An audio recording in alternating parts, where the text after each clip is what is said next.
আমি এখানে ভিক্ষা করতে আসি নাই, আমি এখানে টাকা তুলতে আসছি। তোর মতো ফকিনি রাখবে এই ব্যাংকে টাকা? তুই জানোস এই ব্যাংকে টাকা রাখতে হলে মিনিমাম 1 কোটি টাকার মতো টাকা রাখতে হয়। নোংরা ময়লা ছেঁড়া জামা কাপড় পরে থাকা সেই ছেলে প্রিমিস এখন 500 কোটি টাকার মালিক। কলেজে যে ছেলেটাকে সবাই গরিব ফকিন্নি বলে অপমান করত, সেই ছেলের আসল পরিচয় জানলে কি হবে কলেজের ছেলে মেয়েদের? চৌধুরী পরিবারের ছোট ছেলে প্রিমিস তাদের পরিবারের গরিবী পরীক্ষায় পাশ করে এখন তার অ্যাকাউন্টে 500 কোটি টাকা পায়। আর সেই টাকাগুলো জমা ছিল ঢাকা শহরের একটি নামি দামি ব্যাংকে, যেখানে শুধু বড় লোকেরাই টাকা জমা রাখতে পারত।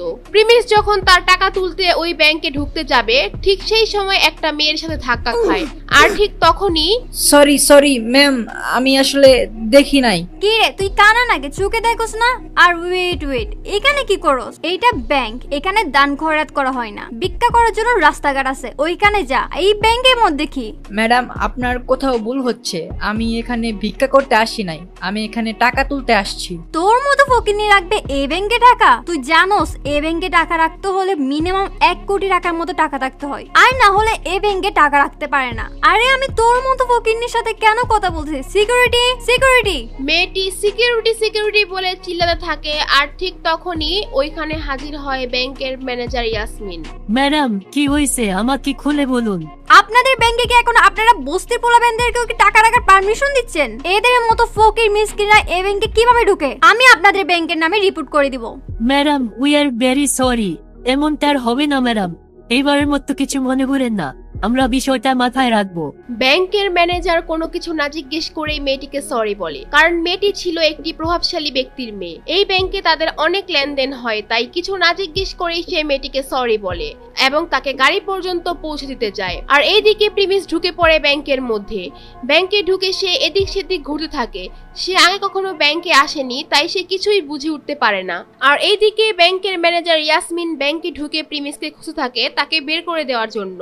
সে চারদিকে সব জায়গায় খুঁজে থাকে কিন্তু তাকে পায় না। সে মনে করে প্রিমিস ব্যাংক থেকে চলে গিয়েছে। আর ঠিক তখনই ইয়াসমিনের চোখ পড়ে ব্যাংকের ভিআইপি রুমের দিকে, যেখানে প্রিমিস হেঁটে ঢুকতেছিল। এটা দেখে ঠিক তখনই ম্যানেজার ইয়াসমিন বলে, এই ছেলে দাঁড়াও, দাঁড়াও। প্রিমিসকে দাঁড়াতে বলার পরেও প্রিমিস ওইখানে না দাঁড়িয়ে ভিআইপি রুমের ভিতরে ঢুকে যায় আর ভিতর থেকে দরজা লক করে দেয়। আর এইদিকে ম্যানেজার ইয়াসমিন ভয় পেয়ে যায়, কারণ ভিআইপি রুমে সবাই ঢোকার আগে ইয়াসমিনের পারমিশন নিয়ে তারপর ঢুকতে হয়। আর কেউ ঢোকার আগে ইয়াসমিন সেই ভিআইপি রুমে থাকা হেড ম্যানেজারকে কল দিয়ে বলে দেয়, কিন্তু প্রিমিস তো কিছু না জিজ্ঞেস করে সেই রুমের ভিতর ঢুকে পড়ে। তাই ইয়াসমিন খুব টেনশনে পড়ে যায়। আর এইদিকে প্রিমিস ভিআইপি রুমে ঢোকার কারণে হেড ম্যানেজার বলে, এই আপনি কি চান এখানে তো কেউ পারমিশন ছাড়া আসতে পারে না, আপনি কিভাবে আসলেন? আমি আমার টাকা তুলতে আসছি এখানে। আপনি টাকা তুলতে আসছেন, আপনার কাছে কোনো চেক বই আছে? না, আমার কাছে কোনো চেক বই নাই। চেক বই নাই, তাহলে কোনো কার্ড আছে আমাদের ব্যাংকে, ভিআইপি কার্ড বা ভিসা কার্ড? না স্যার, আমার কাছে কোনো ভিসা কার্ড বা ব্যাংকের ভিআইপি কার্ড এগুলা কিচ্ছু নেই। তাইলে আমরা আপনাকে কোনো টাকা পয়সা দিতে পারবো না। আপনি সোজা গিয়ে দরজা খুলে এখান থেকে চলে যান। এখানে আমরা মস্করা করতে বসি নাই, আপনি এখান থেকে যান এখন। না, আমি আমার টাকা না নিয়ে আমি এখান থেকে যাব না। আরে একবার বললাম না, কার্ড আর চেক বই ছাড়া টাকা উঠানো যাবে না। আর আপনার অ্যাকাউন্টে টাকা থাকি তো আপনি টাকা উঠাইবেন। আমার অ্যাকাউন্টে টাকা আছে বলেই তো আমি এখানে আসছি। দেখ ভাই, সকাল সকাল মাথাটা নষ্ট করিস না, নাইলে সিকিউরিটি গার্ডরে দিয়ে মার খাওয়া তারপর ব্যাংক থেকে বাইর করো। প্রিমিস এটা শুনে ঘাবড়িয়ে যায়। আর ওইদিকে হেড ম্যানেজার একদম রেগে যায়, কিন্তু প্রিমিস তো মিথ্যা কথা বলছিল না। প্রিমিসের কাছে কার্ড আর চেক বই ছিল না, কিন্তু তার মানে তো এই না যে প্রিমিস চৌধুরী পরিবারের ছেলে না। হেড ম্যানেজার যখনই সিকিউরিটি গার্ডকে ফোন দিতে যাবে, ঠিক তখনই প্রিমিসের মাথায় একটা বুদ্ধি আসে আর সে বলে, ফিঙ্গারপ্রিন্ট। ফিঙ্গারপ্রিন্ট? কিসের ফিঙ্গারপ্রিন্ট?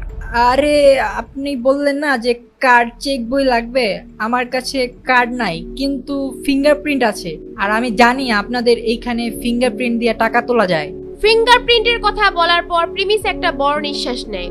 আর হেড ম্যানেজার ভাবে থাকে, ফিঙ্গারপ্রিন্টের কথা ও কিভাবে জানে? তুমি তাহলে ফিঙ্গারপ্রিন্ট ইউজ করতে চাও?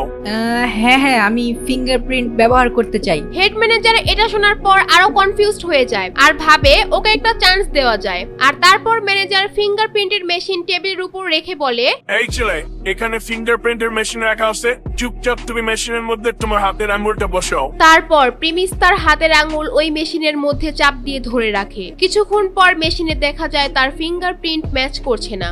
তোমার হাতের ফিঙ্গারপ্রিন্ট তো ম্যাচ করতেছে না।